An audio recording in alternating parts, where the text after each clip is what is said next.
kesempatan kali ini kita bisa berkumpul kembali dalam acara IG Live, ya, Instagram Live, NF Education Center, bersama saya, Sri Wahyuni, NF Education Associate. Pada kesempatan ini kita akan berbincang santai dengan, maaf, dengan Bapak Ramita, yang akan menjelaskan kepada kita tentang self coaching, ya, self coaching. Bapak Ramita ini adalah lulusan dari psikologi UI, ya. Beliau juga telah mengambil sertifikasi coach pada tahun pada tahun beberapa tahun yang lalu, ya. Kemudian sudah menjadi juga coach yang tersertifikasi POY, Point of View Indonesia, ya, yang pada tingkat L1 Explorer, ya. Selamat Mbak Mita. Nah, ya, insya Allah nanti kita akan berbincang selama kurang lebih 1 jam, ya teman-teman. Kemudian selain itu Mbak Paramita juga merupakan seorang asesor, ya, yang bekerja dalam bidang asesmen dan bekerja pada beberapa perusahaan multinasional. Selamat sore Mbak Mita. Terima kasih sudah bersedia bergabung. Assalamualaikum, ya. Mbak Yuni. Waalaikumsalam warahmatullahi wabarakatuh. Alhamdulillah baik, Mbak. Seger nih Iya, kayaknya Mbak Mita. kelihatannya nih ya. Alhamdulillah. Gimana? Jadi Mbak Mita, Sehat ya? ya alhamdulillah sehat. Nah, kita pada sore hari ini akan membicarakan tentang self coaching nih, Mbak. Ya, Gimana Mbak? Silakan oke. Mbak. Ya, ini kita berbagi aja ya, Mbak Yuni ya. Kata teman-teman itu kan, kalau kita banyak berbagi, katanya ilmu kita akan bertambah nih, gitu. Nah, ilmu saya tuh masih sedikit dibandingkan dengan teman-teman yang ada di sini ya. Udah banyak sekali. Hari ini aja Mbak Yuni, saya ikut 2 webinar tentang coaching ya, dari para Wow, expert luar gitu. biasa. Wow, keren gitu ya. Jadi izinkan saya untuk sharing aja, ngobrol aja Mbak Yuni. Nanti kita namanya juga ngobrol interaktif ya. Jadi nanti teman-teman kalau mau berpartisipasi, memberikan masukan sambil kita diskusi aja gitu, santai aja. Oke, Mbak. Oke. Kok terbalik? Maaf. Kepencet, maaf ya. Iya. Kemudian Mbak Mita, mulainya gimana nih, Mbak? Iya, kita mau ngobrolin self coaching ya. Self coaching sebagai seni untuk gimana kita bisa mencapai tujuan gitu ya yang kita inginkan gitu. Topiknya itu tuh Mbak gitu. Nah, kita kaitkan dengan era kenormalan baru yang saat ini kan kita jalani ya. Jadi kita coba untuk mengkaitkan apa sih, bisa nggak sih self coaching itu kita lakukan untuk mencapai tujuan-tujuan kita menyesuaikan diri kita dengan tuntutan-tuntutan yang ada di dalam era kenormalan baru ini, gitu Mbak Yuni. Nah, tapi sebelum gitu, kita Mbak. mulai nih Mbak Yuni, saya mau tanya dulu nih sama Mbak Yuni ya. Iya, Mbak, Pernah nggak boleh. Mbak Yuni? Pernah nggak Mbak Yuni menetapkan suatu target ya, atau ada keinginan yang mau dicapai dan kemudian ternyata keinginan itu bisa tercapai dengan baik? Pernah nggak? Pasti pernah ya. Pernah, Mbak. Apa tuh, boleh Contohnya dong cerita? misalnya, boleh ya, misalnya seperti kita ketahui kan, sekarang nih pada era pandemik ini, banyak yang berubah ya Mbak ya, banyak terjadi perubahan. Begitu juga di bidang pekerjaan saya. Saya kan kerja di sekolahan nih Mbak, sekolahan, dan sekarang ternyata kita dihadapkan harus pada kondisi baru, yaitu harus PJJ, pembelajaran jarak jauh, ya. Jadi saya kemudian kita harus mulai menerima kenyataan ini, dan kemudian saya menetapkan bahwa saya ingin mempelajari kembali tentang distance learning. Saya pernah ngambil distance learning ketika S2, tapi kan itu udah lama ya Mbak ya, udah lama. Tahun berapa itu Mbak? Tahun 2010 lulusnya. Udah hampir 10 tahun yang 10 tahun lalu. yang lalu ya. Oke. Sementara udah banyak yang lupa. Terus? Udah banyak yang lupa. Terus perkembangan teknologi kan juga luar biasa ya, luar biasa pesat. sehingga saya memutuskan wah saya harus belajar lagi tentang Oke. paling tidak tools-tools yang terkini yang dimiliki oleh yang harus kita miliki sebagai guru, kita harus punya skill yang baru gitu ya, Mm-mm. sehingga Mm-mm. saya banyak mengikuti pelatihan Oke. terkait distance learning gitu, gimana Oke. cara penggunaan toolsnya dan sebagainya gitu Mm-mm. Mbak. Mm-mm. Oke, jadi pada saat itu Mbak Yuni, tujuannya apa sih yang mau dicapai pada saat mau menentukan, oke saya harus mengikuti nih, apa namanya, kondisi sekarang ini gitu.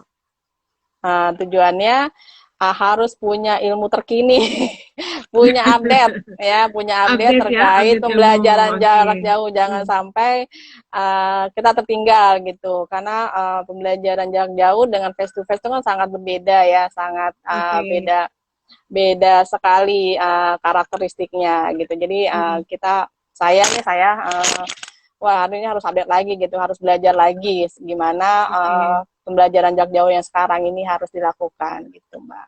Oke. Jadi tujuannya sebetulnya yang mau dicapai adalah bisa mereview atau mengulang kembali distance learning ya Mbak ya, yang pada Iya, saat upgrade 10 tahun skill. yang lalu sudah pernah dipelajari dan kemudian menyesuaikannya dengan kondisi saat ini gitu. Iya, Nah, kemudian tahapan proses yang dijalani Mbak Yuni adalah ikutin online learning gitu ya, belajar seperti itu. Jadi sebetulnya ada tahapan-tahapan atau langkah-langkah kerja yang Mbak Yuni lakukan untuk bisa mencapai goals-nya tadi kan? iya, gitu Oke, Mbak. Mm-mm. oke. Nah, itu sebetulnya Mbak Yuni sudah melakukan, kalau menurut saya nih, self coaching loh, Mbak. Oh gitu. Mm-mm. Kenapa Tanpa begitu tuh Mbak? tanpa disadari sudah melakukan self coaching sendiri gitu. Heeh. Eh, Nah, oh ya, sebentar Mbak sebelum kita lanjut, nanti mm-mm. bagi teman-teman yang telah join dan ingin mengajukan pertanyaan, boleh dituliskan di kolom chatnya, di Mm-mm. kolom komen, sorry ya, di kolom komen. Nanti insya Allah kita akan lihat kolomnya, komennya seperti apa, pertanyaan seperti apa. Kalau nanti kita sempat, kita akan langsung bahas ya Mbak ya, gitu. Kita diskusikan ya Mbak ya, bersama-sama Kita akan ya. diskusikan Oke, sama-sama. Jadi jangan oke. jangan ragu-ragu kalau mau bertanya, silakan bertanya. Dan mohon maaf nanti kalau mata saya terlihat seperti ke bawah gitu ya, karena memperhatikan kolom chat, kolom komennya gitu. Karena di IG kan komennya di bawah gitu. Ya, Silakan Mbak, enaknya kita di lanjut. IG ini gini, Mbak. Kita bisa apa namanya ngobrol-ngobrol santai, diskusi gitu ya. Jadi istilahnya kita tetap ada ilmu mudah-mudahan yang bisa didapat, tapi kita juga santai gitu ya. Gitu. Iya Mbak. Nah, Mm-mm. oke. Nah, Mbak tadi kan Mbak Yuni sudah melakukan self coaching sendiri gitu ya. Nah, menurut Mbak Oke. Yuni bagaimana nih? Ngerasa nggak sih sudah melakukan self coaching untuk diri sendiri? Pada saat itu sih belum ya Mbak, makanya tadi udah melakukan searching gitu. Karena saya melakukan itu hanya untuk supaya memang memiliki ilmu yang apa ya, memiliki update ilmu yang Ilmu up to ya. date gitu. Oke. Karena Mm-mm. itu yang saya perlukan dalam dunia pekerjaan saya saat ini gitu. Mm-mm. Mm-mm. Oke. Mm-mm. Nah, jadi kita kan mau ngebahas self coaching nih ya, Mbak ya. Kalau Mm-mm. kita mau bahas self coaching itu kita mungkin bahas dulu yang namanya coaching kali, Mbak ya, konsep coaching. Oh, Karena oke. Mm-mm. ketika kita bicara tentang self coaching, nggak lepas juga dari induknya atau ibunya lah ya. Kalau saya bilang Uh-uh. kan ada juga self coaching, tim coaching, grup coaching gitu ya. Nah, Oh, semua oke. prosesnya mungkin sama ya, tapi Mm-mm. nuansanya aja yang berbeda nih, Mbak. Oh, uh-uh.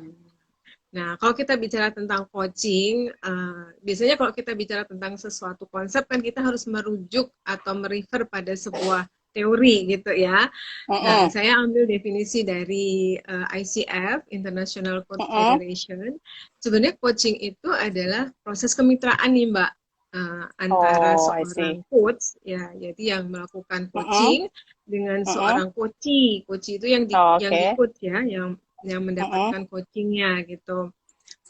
Untuk membuka potensi-potensi individu atau pribadi maupun profesionalnya dia gitu ya. Nah, Iya. itu melalui sebuah apa ya, pemikiran yang kreatif gitu ya, pemikiran yang kreatif. Nah, artinya di sini si coach ini mengajak si coachee untuk terbuka, membuka wawasannya gitu ya, mendapatkan, sehingga si coachee ini mendapatkan insight gitu, mendapatkan pemahaman, mendapatkan wawasan tentang apa yang mau dia tuju, seperti itu.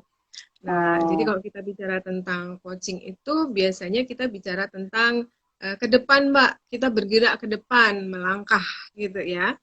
Karena kalau bergerak ke depan. definisinya itu artinya tuh kayak kendaraan gitu ya. Jadi kita tuh bergerak gitu, bergerak maju ke depan gitu.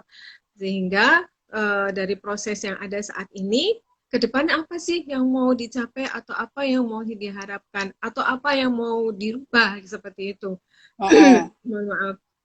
Seperti itu. Jadi kita bergerak maju ke depan atau mau mencapai apa yang menjadi tujuan kita dengan di-trigger atau disimulasi dengan pertanyaan-pertanyaan atau dialog-dialog gitu ya antara seorang coach dengan coachinya, seperti itu, Mbak.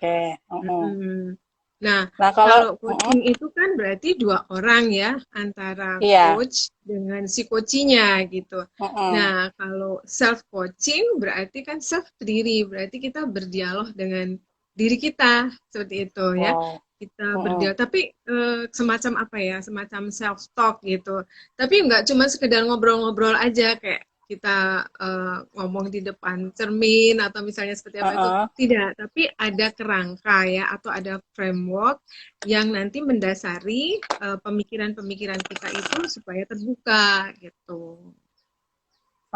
Mbak, itu kan tadi Mbak bilang self coaching itu seperti dialog dengan diri sendiri. Itu sama nggak Mbak dengan refleksi atau muhasabah gitu, Mbak? Self reflection ya. Ini lidah kadang-kadang suka ke lipet-lipet. Iya. Kayaknya kayak gitu ya, kayak kita merefleksikan diri sendiri. Tapi menurut saya sih lebih dari itu ya, Mbak ya. Lebih dari bedanya di mana tuh, Mbak? Oke, kalau self reflection, kalau menurut saya melihatnya kita melihat sebuah kejadian atau kita mengalami sebuah kejadian, terus kemudian kita kayak semacam melakukan perenungan gitu ya tentang apa yang sudah terjadi gitu. Nah, kalau coaching lebih dari itu kalau menurut saya, karena di situ dengan self reflection ini, lalu apa yang akan kita lakukan gitu ke depannya, lalu seperti apa gitu. Jadi bisa dikatakan itu sebagai kayak apa ya, pengantar untuk kita mau maju ke depannya, mau mencapai apa yang jadi tujuan kita.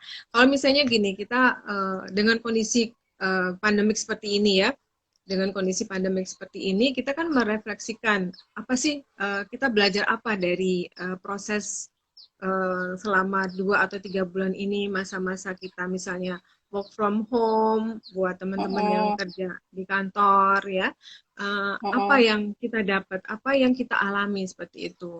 Nah, kalau self reflection mungkin udah seperti itu aja, tapi kalau self coaching dari apa yang kita alami itu, kemudian apa yang mau kita lakukan, perubahan-perubahan apa yang mau kita capai atau kita dapatkan dengan adanya masa-masa pandemi seperti ini.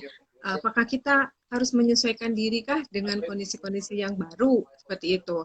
Nah, artinya kita melangkah ke depan tuh, Mbak, seperti itu.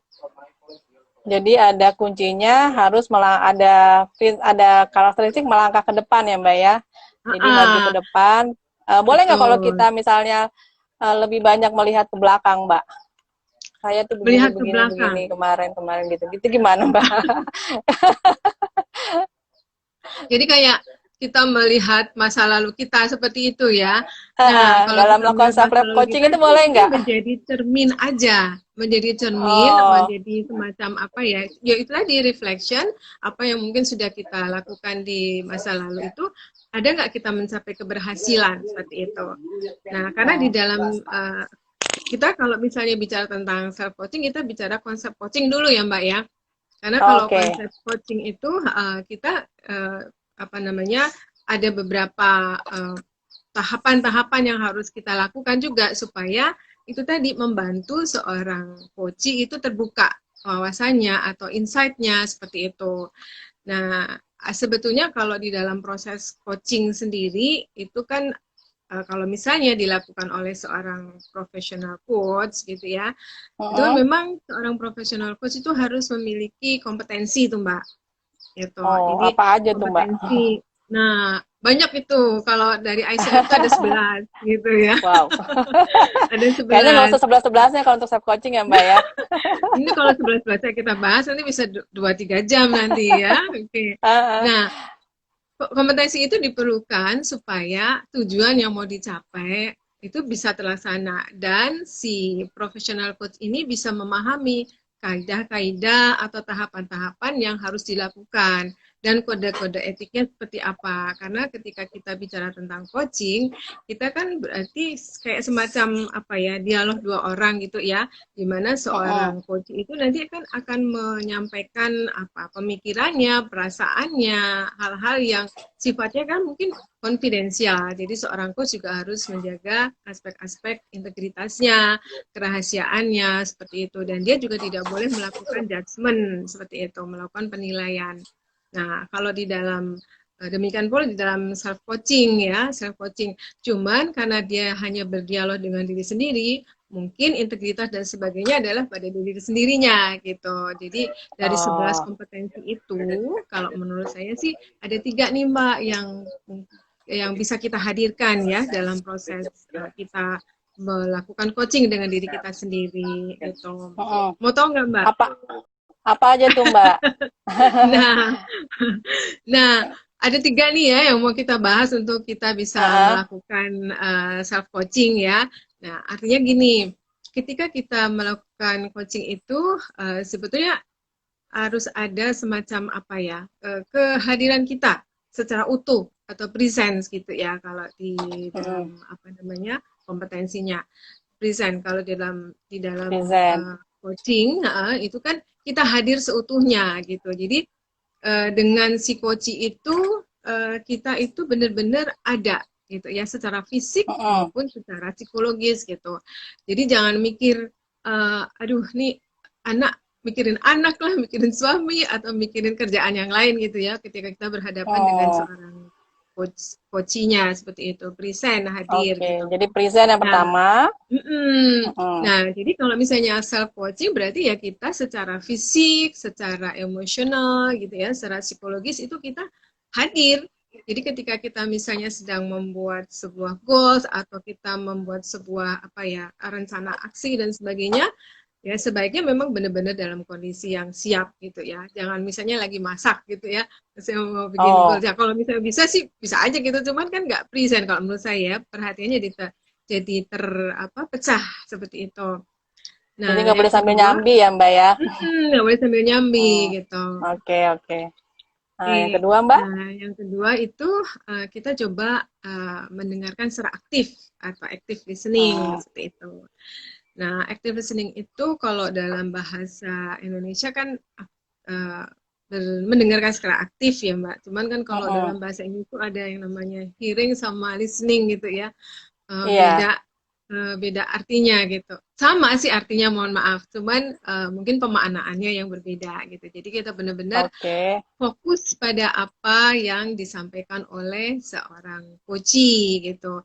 Jadi bukan mempersepsikan apa kata-katanya gitu. Karena kan tadi dibilang tidak boleh judgement kan. Kalau kita judgement kan berarti kita sudah mempersepsikan gitu.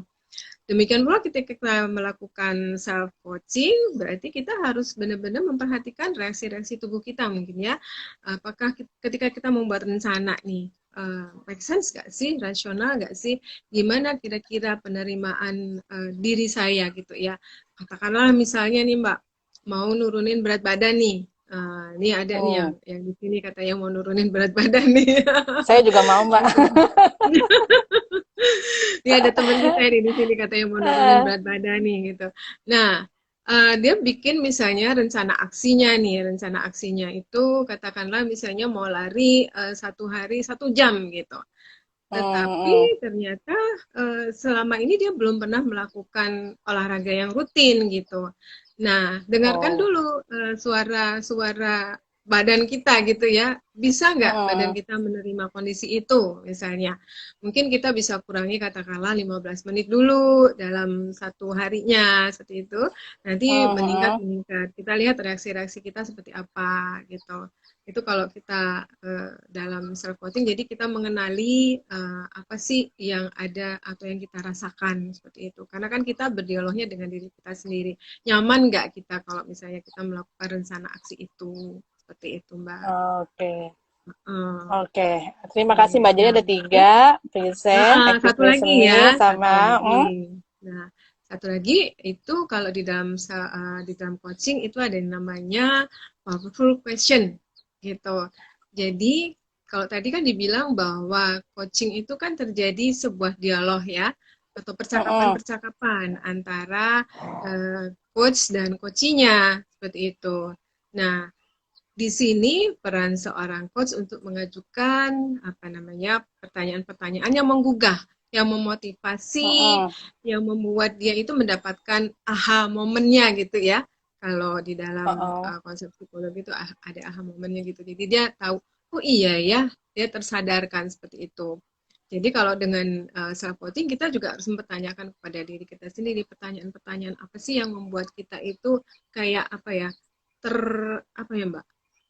tergugah ya, gitu ya Mbak. Kayaknya membuat kita itu oh iya ya sadar gitu ya, bukan termehek-mehek ya Mbak ya, tapi membuat kita itu tersohok gitu ya.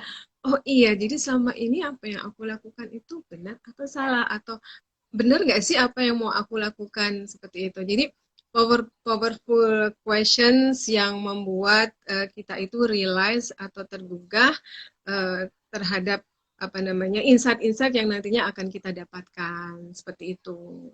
Oke, Cukup jadi 3 aja Mbak kalau di dalam self coaching. Jadi 3-nya itu present, active listening, dengan powerful questioning. Oke Mbak, sebelum lanjut tadi ada pertanyaan. Mohon maaf saya tidak mencatat dari siapanya tadi, tapi saya catat ininya. Apakah self coaching harus diawali dengan masalah atau konflik, Mbak? Atau kita kapan kita melakukan self coaching gitu? Oke. Kalau di dalam coaching biasanya kita nggak bilang masalah atau problem, kita bisa bilangnya persoalan gitu ya, atau sebuah hal yang memang mau kita capai atau mau kita rubah seperti itu. Nah, jadi sebetulnya apa yang mau kita tuju atau apa yang mau kita capai gitu, hal-hal apa yang menjadi target kita gitu. Kalau kita katakanlah misalnya nih Mbak, target kita adalah misalnya seorang anak ya, kita bicara aja misalnya seorang anak mau mencapai, atau kita bicara tentang cita-cita aja deh, anak ini mau masuk ke fakultas kedokteran nih misalnya, berarti kan sebetulnya dia ada keinginan yang dia mau capai seperti itu kan. Nah, harapan atau keinginan itu atau target itulah yang nantinya kita akan coba istilahnya buat rencana aksinya seperti apa supaya hal tersebut atau cita-cita tersebut dapat tercapai gitu. Nah, kalau misalnya ada konflik, saya kurang terlalu jelas maksud dari konflik itu, mungkin bisa lebih dideskripsikan lagi Mbak, sehingga kita mungkin bisa lihat apakah yang dimaksud dengan konflik itu bisa kita gunakan dengan metode coaching atau tidak. Karena sebetulnya banyak pendekatan-pendekatan yang bisa kita lakukan untuk membantu seseorang dalam menemukan insight-nya. Mungkin ada konseling, ada coaching, ya, ada juga mentoring kan. Kalau kita bicara tentang coaching, biasanya teman-temannya itu ya itu tuh training gitu ya, mentoring, terus kemudian konseling gitu. Nah, tujuannya memang berbeda-beda sih. Kalau konseling mungkin kita lebih kepada membuka pengalaman-pengalaman masa lalu, biasanya kita uplek-uplek ya di situ apa sih yang menyebabkan terjadinya persoalan tersebut, dan kemudian bagaimana biasanya seorang konselor yang mempunyai keahlian lebih gitu ya mencoba untuk membantu menyelesaikannya. Tetapi seorang coach di sini sebetulnya karena tadi definisinya adalah kemitraan, berarti sebetulnya seorang coach itu kedudukannya setara, Mbak. Jadi dia tuh tidak lebih dalam proses coachingnya ya, tidak lebih pintar gitu ya, atau tidak menempatkan dirinya itu di atasnya si coachingnya, meskipun dia mungkin bergelar profesor atau mungkin dia seorang psikolog, karena di sini kita hanya membantu seorang coach untuk bisa menemukan istilahnya insight-nya dari dalam diri dia sendiri, seperti itu. Oke. Berarti tadi Mbak sudah jelaskan bahwa coaching dengan konseling itu berbeda. Dan ketika kita mengcoachi atau mengcoachi orang lain itu memang kedudukan kita harus kita anggap setara gitu ya. Nah, bagaimana kalau dengan ketika kita melakukan self coaching, Mbak? Apakah apa yang harus kita lakukan pada diri kita sendiri? Itu gimana tuh, Mbak? Oke. Nah, ketika kita melakukan self coaching sebetulnya pendekatannya tuh banyak sih Mbak ya, banyak pendekatan yang bisa kita lakukan, baik dalam arti self coaching ataupun coaching gitu ya. Ada banyak pendekatan-pendekatan kayak tadi ini, mungkin tadi jam 1:30 tadi ya, saya ikut webinarnya Mbak Verlita itu bicara tentang point of view gitu ya, sebagai saya salah ikut juga satu tuh, Mbak. Gitu untuk membantu mengeluarkan insight seseorang gitu, tapi dengan alat bantu berupa foto seperti itu. Atau mungkin juga ketika kita mempunyai sebuah target atau tujuan, kita juga bisa kan menggunakan metode 4DX ya, 4 disiplin execution itu gitu ya, biasanya dipakai di manajemen gitu. Nah, ada banyak pendekatan. Nah, kalau pendekatan coaching yang nanti kita mau coba diskusikan tahapan-tahapannya, itu saya mau pakai yang dari Loop ya, yaitu Vira Mbak. Gitu. Vira ini bukan tetangganya Mbak Yuni loh. Iya. Apa tuh? Siapa dia, Mbak? Ya, jadi pendekatan melalui coaching yang tanpa tools gambar itu bisa menggunakan model percakapan Vira atau model percakapan Guru gitu ya. Kalau Vira itu jadi fokus pada tujuan, kemudian identifikasi dari gapnya apa, GPS ya, kemudian possibility-nya apa, sama solusi apa. Kemudian R itu rencana aksi apa yang mau kita lakukan, dan kemudian A-nya itu accountability gitu, accountability dan komitmen. Nah, sama sih sama grow juga sama ya. Grow itu kan kita goals-nya apa, target yang mau kita capai apa gitu. Kemudian realitinya, kondisi kita saat ini itu seperti apa. Terus kemudian kita coba lihat yang mau kita capai dibandingkan dengan kondisi yang sekarang seperti apa. Kemudian O-nya adalah option apa atau kemungkinan-kemungkinan apa yang bisa kita lakukan untuk kita bisa mencapai itu, dan will itu adalah yaitu tadi tindakan-tindakan yang apa namanya mau kita capai gitu ya. Nah, jadi sebetulnya konsepnya antara pendekatan Grow atau mau pakai Vira itu sama gitu. Karena pasti yang pertama adalah harus ada goals-nya dulu. Karena goals itu begitu kita sudah clear, itu sebenarnya 50% dari apa yang mau kita inginkan itu sudah tercapai gitu. Baru 50% sih, tapi lumayan kan 50% gitu. Dengan clear goals gitu.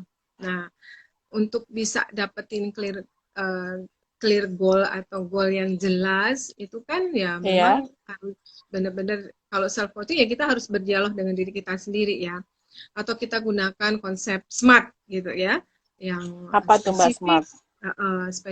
Spesifik, measurable gitu ya, kemudian achievable, realistic, sama ada timelinenya. Jadi ketika kita membuat goal itu nggak cuman goals yang ngawang-ngawang atau goals yang nggak jelas gitu, kayak misalnya gini nih Mbak, kebetulan kan sekarang memang ternyata haji ditiadakan ya, dan kemudian umroh juga ditiadakan ya. Kalau misalnya kita punya nih keinginan seperti itu atau target seperti itu, saya mau pergi umroh gitu ya. Nah, itu kan sebetulnya goals juga itu. Tapi akan lebih baik lagi kalau itu lebih spesifik lagi. Misalnya dibatasi nih, saya mau pergi umroh 2 tahun lagi atau 1 tahun lagi atau kapan gitu ya, sehingga dari Oke. sekarang sampai ke tahun yang mau kita tuju itu kita bisa membuat rencana-rencana atau kita bisa membuat aksi-aksi apa sih gitu ya, entah itu Mm-mm. dengan menabungkah, entah itu dengan apapun gitu ya, karena kita Mm-mm. coba bandingkan dulu nih dengan kondisi sekarang ini. Saya misalnya, oh saya punya tabungan sudah 50% gitu. Dengan tabungan Mm-mm. 50% lagi, kemudian saya mau pergi 1 tahun atau 2 tahun lagi, oke, berapa nih yang saya harus spend lagi, atau berapa nih extra effort lagi yang harus saya lakukan misalnya. Seperti itu Mbak. Jadi semakin clear, semakin jelas goals-nya, targetnya, nah itu akan semakin mudah buat kita dalam membuat langkah-langkahnya gitu. Oke, jadi yang paling penting tuh target dulu ya, Mbak. Targetnya harus Betul, clear. betul targetnya Mm-mm. dulu. Apa yang mau kita ubah, misalnya tidak harus juga apa seperti ya contoh tadi ya, misalnya Mm-mm. eh, misalnya buat bapak-bapak nih, ada nggak bapak-bapak di sini ya? Ada nih teman Mungkin saya ada. juga ini kayaknya. Heeh. Eh, Yang mau dirubah apa? Kebiasaan nih, kebiasaan bapak-bapak ini kan biasanya kalau lebih baik dia nggak makan ya, tapi yang penting bisa merokok gitu ya. Oh. Nah, misalnya Eh, kebiasaan itu yang mau kita rubah nih. Kebiasaan merokok yang mau kita rubah kan juga kebiasaan merokok itu kita mau ubahnya itu seperti apa? Apa kita mau kurangi dikit-dikit atau mau langsung atau bagaimana? Nah, itu harus harus jelas juga. Artinya kalau kita bicara tentang coaching, kita bicara tentang perilaku apa yang mau kita ubah atau target-target apa yang mau kita capai, karena kita bicaranya tentang bergerak ke depan gitu. Kita nggak bicara tentang mm-mm. masa lalu seperti itu. Oke. Mbak Mita, Mm-mm. sebelum kita lanjut lagi, tadi ada pertanyaan di Mm-mm. Mbak Mita Oh, dari oke, ya. Bu Mm-mm. Mulyani. Mm-mm. Eh, Kriteria seperti apa seseorang itu harus di coaching, Mbak? Ada nggak, Mbak? Oke. Kalau apalagi kalau kita melakukan diri sendiri, kapan sih kira-kira saya harus melakukan self coaching gitu? Kalau kita hubungkan dengan Ah, self coachingnya ya, Mbak ya. ah, ah. Itu gimana, Ya, Mbak? oke. Nah, kapan ya kita atau seseorang itu perlu di coaching seperti itu. Nah, Mm-mm. memang ini tergantung juga dari kesiapan. Artinya gini, kalau kita bicara tentang perubahan, itu berarti harus ada willingness to change gitu ya. Ada kemauan Oh. dulu untuk mau berubah. Kalau memang kita nggak ada kemauan, termasuk juga kalau self coaching ya, kita mau nggak sih kita mau berubah, atau kita benar-benar mau nggak sih mencapai apa yang mau kita tuju itu. Misalnya kita menentukan suatu target, Mm-mm. itu benar nggak saya serius apa enggak gitu. Demikian pula ketika kita mengcoaching orang, orang itu ada willingness nggak untuk berubah, ada nggak kebutuhan itu. Sama juga kalau misalnya kita bicara tentang konseling ya, mau di apa namanya kasih istilahnya terapi apapun, atau misalnya kita memberikan masukan-masukan atau saran-saran apapun, kalau orang itu sendiri tidak mau berubah, ya sulit juga gitu. Jadi Mm-mm. itu satu, kemauan untuk berubah dulu, dan kemudian yang Kemampuan kedua untuk berubah. dilihat juga Heeh. Mbak dari case-nya gitu ya. Apa yang mau dirubah nih? Apa lebih kepada motivasinya, atau lebih kepada skill-nya, atau lebih Mm-mm. pada keterampilan-keterampilan gitu. Karena misalnya kita bicara tentang apa keterampilan untuk bisa menguasai teknologi seperti itu ya, itu kan Mm-mm. berarti satu harus ada willingness juga. Nah, willingness itu yang kita tumbuhkan dari dalam diri kita dulu kan. Kemauan Mm-mm. kita untuk oke, saya mau belajar gitu. Nah, kemudian rencana aksinya adalah saya melakukan A, B, C, D. Misalnya saya ikut kursus atau saya baca buku dan sebagainya gitu. Nah, ini kan keterampilan ini tetap harus diikuti dengan aksi-aksi tersebut yang berupa kita harus mengikuti misalnya itu tadi kursus atau apa gitu. Sama juga Mm-mm. ketika kita bicara tentang training, kita bicara tentang training kan kita bicara tentang mengubah apa namanya pengetahuan ya atau keterampilan. Nah, jadi hal-hal hal-hal yang ada di dalam training itu kita bisa masukkan sebagai bagian dari langkah-langkah yang mau kita uh, kerjakan untuk mendukung pencapaian goals kita tadi, seperti itu. Oke, Mbak. Lalu ada Karena nggak pertanyaan akan lagi nih. efektif Mbak kalau nggak mau berubah gitu. Oh, jadi harus ada willingness dulu yang pertama ya, Mbak, yang Ada, paling utama. iya. Niat nggak niat itu Mbak, niat ingsunnya Iya. gimana? Kemudian ada satu lagi tadi pertanyaannya. Kalau misalnya gini Mbak, kita melakukan pelatihan online nih supaya mendapat tambahan pengetahuan, apakah itu termasuk self coaching? Targetnya dia apa untuk menambah pengetahuan? Iya. Targetnya untuk menambah. Kan diawali dulu dengan target yang mau dia capai apa. Kalau misalnya gini, saya mau belajar, saya ikutin online aja gitu. Tapi saya nggak punya target yang mau saya capai gitu. Berarti itu lebih kepada sekedar aksi-aksi aja kan, gitu. Tapi hasil yang mau kita capai itu apa sih gitu. Karena ketika kita bicara tentang coaching, kita bicara tentang goals itu, kita harus tahu dulu ukuran keberhasilan yang mau kita capai seperti apa, gitu. Kalau misalnya mengikuti online, adakah hasil tertentu ya yang spesifik yang ingin kita capai, gitu. Kan sekarang banyak banget ya dari pendidikan, dari parenting, dari bisnis gitu. Nah, kita mau ngikutin apa? Kalau kita ikutin semua, ya mungkin lebih sekedar apa? Nice to have ya, seperti tujuan dari training kan juga tidak nice to have, tapi merubah perilaku atau merubah skillnya gitu. Jadi it's okay dia mengikuti, tapi akan lebih baik kalau dia tetapkan dulu target atau measurement apa yang keberhasilan apa yang mau dia dapat gitu. Jadi ada target, ada indikator keberhasilannya gitu ya Mbak ya. Nah tadi terkait dengan aksi Mbak.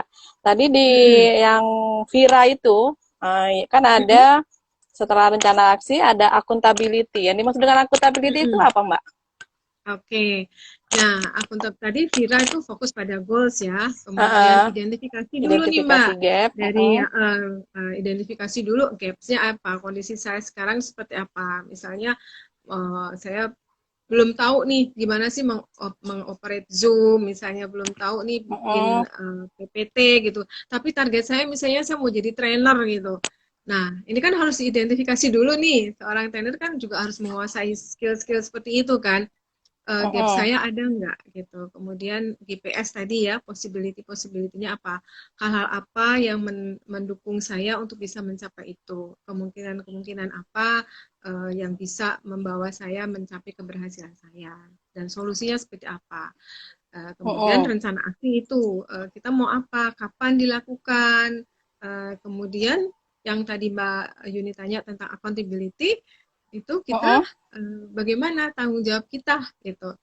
Karena ketika kita bicara tentang coaching, kita bicara tentang bagaimana mengajak si coachee itu untuk bertanggung jawab terhadap pilihan-pilihan rencana-rencana aksi yang mau dia lakukan, seperti itu.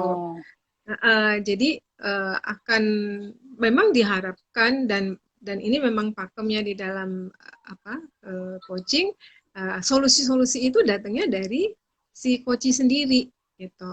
Jadi bukan diarahkan kamu sebaiknya seperti ini gitu oleh seorang coach ya. Kamu sebaiknya mengikuti apa? Jangan mengikuti training ini tapi training itu. Nah, itu belum tentu sesuai dengan kebutuhannya dia. Tapi yang perlu dilakukan adalah itu tadi dengan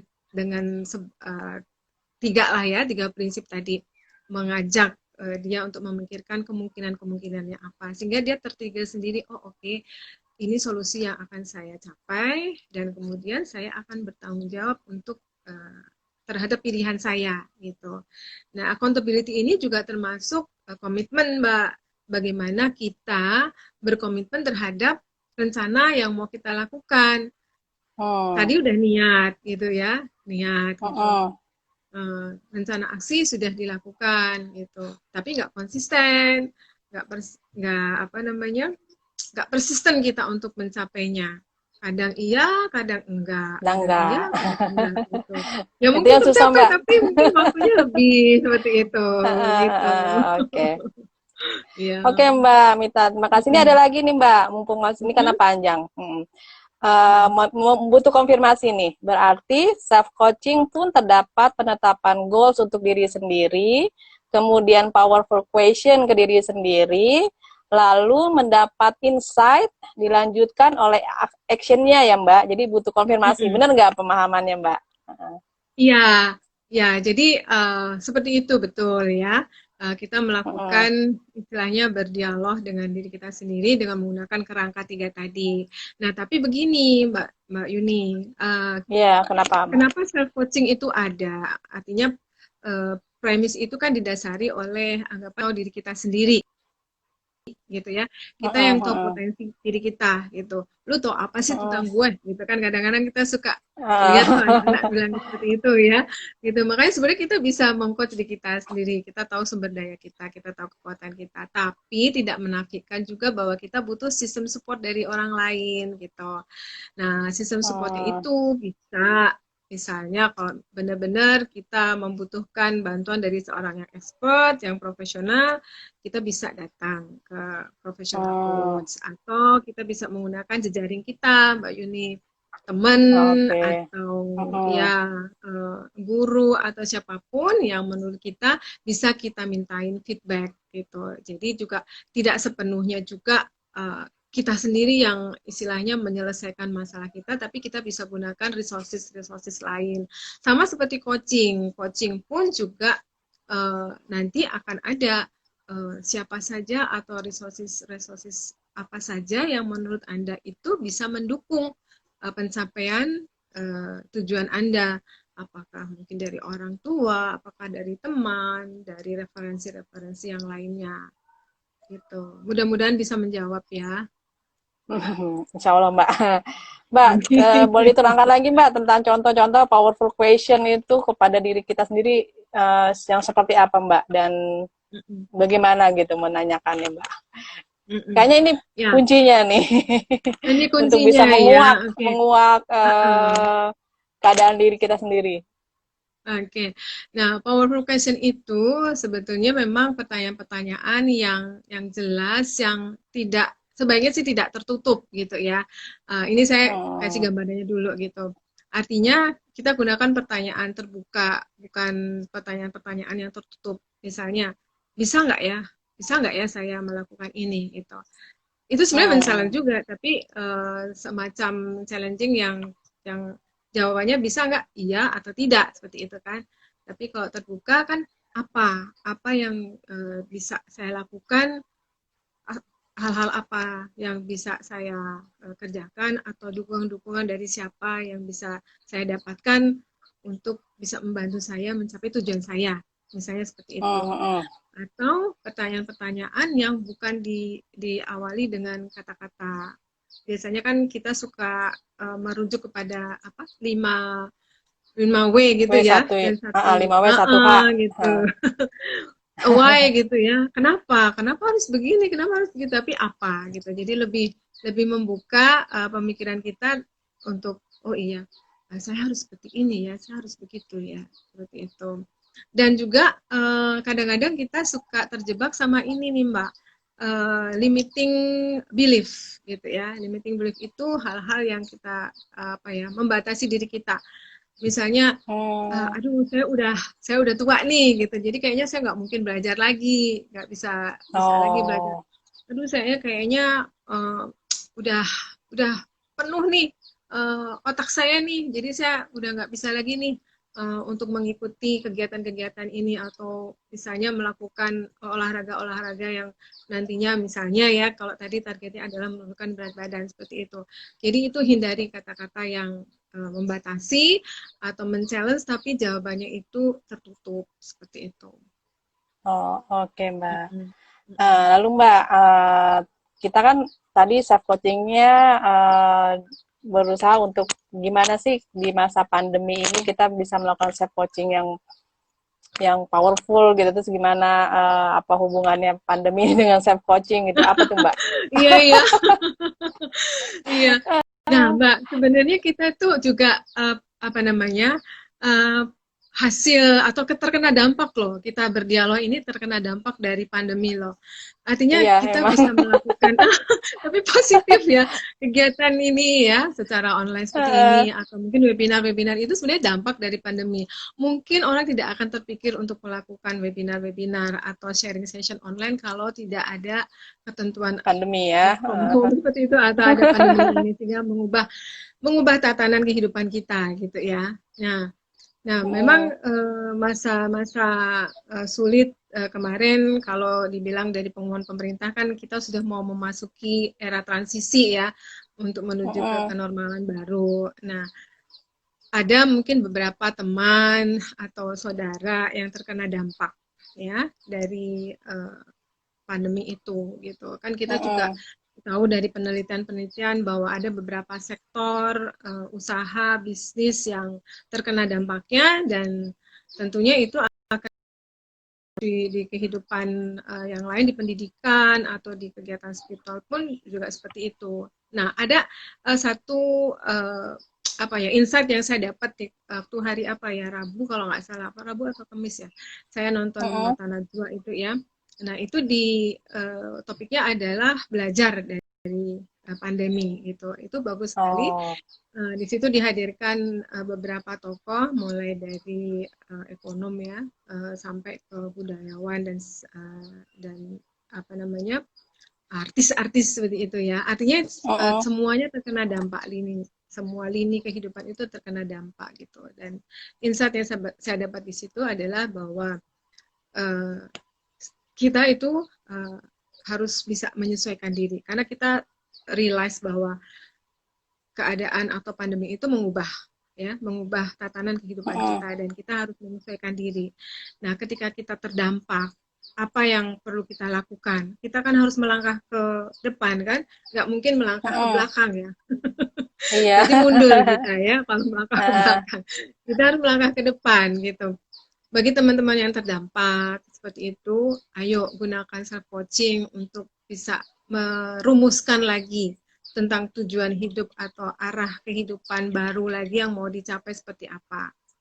Nah, mungkin Pak Yuni juga dapat nih ya waktu di bulan puasa ini kan ada beberapa teman mungkin di grup WA yang bukan beralih profesi ya, mungkin ada yang beralih profesi tapi ada yang menambah profesi baru ya.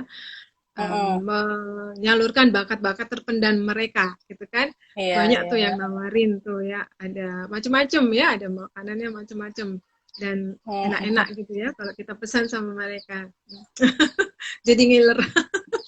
Nah, itu maksud saya meskipun tidak terdampak apakah itu bisa dijadikan sebagai sebuah alternatif gitu ya untuk bisa menambah katakanlah ya yang tadinya kita nyaman nih dengan kondisi kita, dengan penghasilan kita. Apakah dengan adanya side income ini akan menjadi sebuah solusi gitu. Nah, ini kan yang perlu juga dipikirkan kan menjadi sebuah target gitu ya, menjadi sebuah target. Nah, bisa silakan untuk gunakan self coaching kalau memang merasa mampu untuk memecahkan ya atau membuat rencana-rencana yang terstruktur, tersistematis gitu. Kalau tidak, mungkin bisa dibantu oleh profesional coach gitu ya. Biasanya kalau memang kita bicara tentang bisnis, kita biasanya bicara sama bisnis coach seperti itu. Nah, atau mungkin juga ke anak-anak nih Mbak. Anak-anak kita tahu bahwa anak-anak ini kan punya cita-cita ya ke depannya ya. Nah, mungkin orang tua bisa bantu ya, bisa bantu dengan kondisi atau dampak dari pandemi ini kan merubah tatanan dalam arti sektor-sektor apa sih yang ternyata itu akan memberikan sebuah opportunity yang besar gitu ya. Katakanlah misalnya di dunia kesehatan, di dunia pangan seperti itu. Tapi jasa itu kalau dari penelitian dikatakan terdampak gitu ya. Jadi ketika kita menentukan cita-cita anak, misalnya kita bantu anak, kita arahkan ke sana. Nah, arahnya ke sana itu kita misalnya anak masih punya kesulitan atau punya kendala gitu ya. Nah, coba kendala-kendala itu kita buatkan semacam langkah-langkah ya, langkah-langkah solusinya seperti apa. Jadi nanti istilahnya kalau kita mau menentukan ke depan dari sekarang pun kita nggak masalah. Misalnya kita mau menentukan cita-cita saya mau ke kedokteran, maaf, misalnya cita-cita anak kita mau ke kedokteran, misalnya seperti itu. Ya udah dari sekarang kita buat nih kelemahannya dia di apa? Misalnya dia kelemahannya di IPA, di pelajaran biologi misalnya. Nah, apa nih yang harus dilakukan untuk mendukung itu? Kita tidak bicara tentang pencapaian hasil dulu ya, Mbak. Karena kan kalau hasil itu ada yang mengaturnya ya. Tapi kan sepanjang kita berusaha gitu ya, berikhtiar, insya Allah hasilnya pasti akan lebih baik daripada kita tidak berikhtiar. Begitu nggak sih, Mbak? Oke. Iya benar Mbak. Oke Mbak, ada satu pertanyaan lagi Mbak. Biasanya kan kita menganggap coach itu ada kayak Mbak nih lulusan psikologi dan sebagainya. Gimana nih Mbak tips supaya kita bisa lebih pede dalam melakukan self coaching itu ada nggak Mbak? Oh, nggak juga gitu. Jadi untuk menjadi seorang profesional coach tidak harus dari psikologi gitu. Beda sama psikolog. Kalau psikolog memang dia harus dari fakultas psikologi karena memang dia ada kode etik yang berbeda ya dengan kode etik untuk di coaching seperti itu. Nah, justru kadang-kadang ini Mbak, kadang-kadang seorang psikolog itu dan nggak semua, saya bilang kadang-kadang ya, kita kan memang dilatih untuk istilahnya melakukan judgement ya, apalagi mungkin kalau pekerjaan-pekerjaan konselor atau asesor gitu ya, karena kan kita memang harus bisa membuat sebuah penilaian tentang orang itu seperti apa gitu kan, yang nantinya akan kita berikan reportnya atau hasilnya kepada si user gitu. Nah, tetapi kalau di dalam coaching itu kan tadi dibilang harus meminimalkan yang namanya penilaian atau judgment gitu. Nah, jadi mungkin seorang yang bukan dari psikolog, dia bisa melepaskan lebih bebas itu, kali ya. apa namanya, embel-embel itu gitu ya. Meskipun kalau seorang psikolog pun juga ketika dia berperan sebagai seorang coach, dia juga harus bisa profesional juga melepaskan itu. Jadi intinya memang no judgment dan profesi atau untuk menjadi profesional coach tidak harus dari psikologi. Nah, tips supaya bisa lebih pede Mbak buat diri sendiri untuk mengcoach diri sendiri gitu Mbak. Ada nggak Mbak? Supaya kita karena kita ragu-ragu kayaknya ntar jadinya kayak kemarin lagi misalnya gitu Mbak. Oke. Ya, pertama mungkin kita harus kenali diri ya, kenali diri kita gitu ya. Yang tadi dibilang kan premisnya adalah kita sendiri yang tahu diri kita gitu. Jadi ketika kita mengenali kekuatan kita, kelemahan kita, kemungkinan kita akan memilih rencana aksi itu kan akan lebih realistis gitu.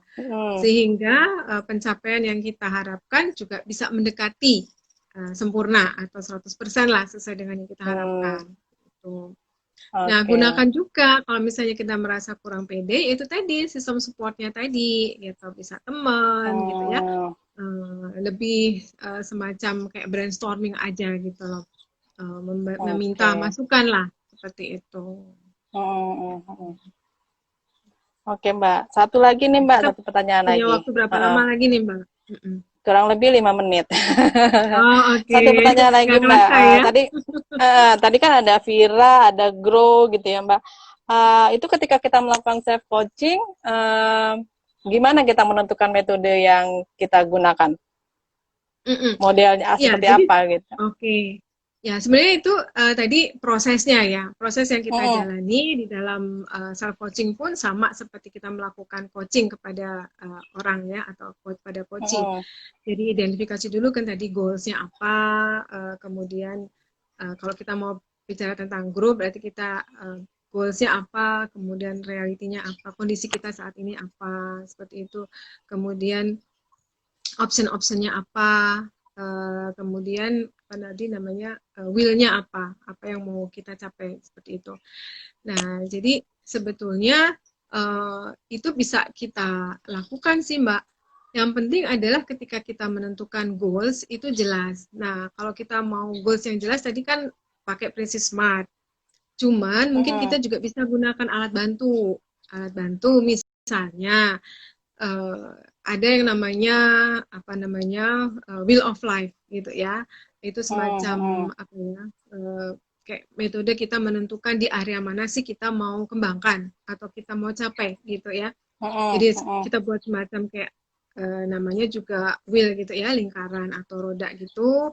Kemudian kita bagi 8 nih, 8 area itu mana misalnya fisikal kah, misalnya apa spiritual kah, atau karir kah, atau relasi, keluarga dan sebagainya. Mana kita buat semacam apa ya, kayak ranking gitu ya, yang mau kita capai itu yang menjadi prioritas kita apa. Atau cara sederhana aja deh Mbak, tulis aja, kita list aja impian-impian apa sih yang mau kita capai atau target-target apa yang mau kita capai, kemudian kita buatkan semacam skala prioritas, misalnya Ada dari skala 10 kita prioritas. buatkan 3, dari 3 nanti kita bisa dapat 1 kayak gitu. Banyak cara. Oke, Mbak. Oke, terima kasih Mbak Mita. Mbak, Oke, sebelum kita tutup, sama-sama. ada closing statement kan nih Mbak buat kita-kita yang ada di sini? Oke, Kita, ya, ya, closing statement-nya ya. Oke, jadi mudah-mudahan sesi ini bermanfaat, tapi intinya self coaching itu semua orang bisa menjadi coach gitu, menjadi coach bagi orang lain bahkan untuk diri sendiri, karena coach atau coaching itu adalah sebuah seni. Jadi kalau kita bicara tentang seni itu lebih kepada apa ya, kondisi-kondisi emosional atau perasaan yang ada pada diri kita, sehingga setiap orang pun pasti bisa menjadi coach bagi dirinya. Oke, terima kasih Mbak Mita atas waktunya, Sama-sama. atas penjelasannya. Insya Oke. Allah teman-teman bisa memahami ya bagaimana kita melakukan self coach. Tadi ada 3. Yang penting kita harus pertama present dulu. Semua jiwa dan raga kita harus present. Kita juga harus active listening pada suara-suara hati kita sendiri. Kemudian kita juga harus bisa mengajukan powerful question kepada diri kita sendiri ya. Kemudian tadi bisa dilakukan prosesnya dengan Kira, fokus pada tujuan, identifikasi gap, lalu rencana aksi dan accountability atau dengan grow, menentukan goals-nya apa, lalu realitanya seperti apa, opportunity-nya, dan will-nya. Gitu ya Mbak ya? Oke, ya. Terima kasih juga buat teman-teman yang sudah mengikuti diskusi kita ya, obrolan kita. Tadi ada Mbak Amel, saya akan menjadi coach bagi diri kita sendiri. Ya, semangat Mbak Amel. Oke. Oke, teman-teman semua, Bapak dan Ibu, terima kasih telah join dalam IG Live NFEC ya. Jangan lupa nanti bisa di-follow kembali NFEC dan dilihat-lihat IG-nya untuk update terbaru, pelatihan-pelatihan dan info-info terkini dari NFEC. Dari saya sebagai host yang menemani Bapak Ibu mengucapkan terima kasih sekali lagi dan juga mohon maaf atas segala kendala teknis dan juga mungkin ada suara-suara dari luar ya yang masuk ke dalam IG Live-nya. Ya, kita akhiri ya Mbak ya, karena waktunya mau habis ya. Kita akhiri. Assalamualaikum warahmatullahi wabarakatuh. Waalaikumsalam.